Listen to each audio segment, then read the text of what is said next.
How to disable touchpad when a mouse is connected in Windows 10. Using a mouse while your touchpad is still on just sounds counterintuitive.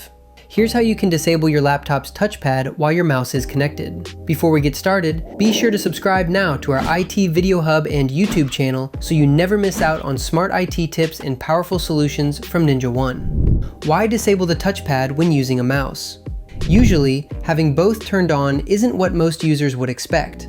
Occasionally, though, it comes with a few inconveniences, from accidental clicking to conflicting commands to device compatibility. Whichever the case, it's wise to turn off your touchpad, and here are 3 ways to do just that. 3 ways to disable touchpad. Option 1. Via settings. The first method is the most straightforward. Go to Settings and head to the Devices tab, or Bluetooth and Devices if you're using Windows 11. There, you'll see the touchpad toggle switch. Click it to turn it off, and that's it. Option 2. Via control panel.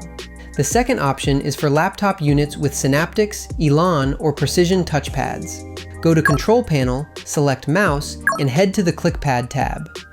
From there, just click Disable Internal Pointing Device when external USB pointing device is attached.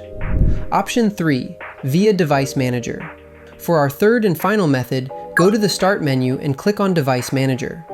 Click on Mice and Other Pointing Devices to expand.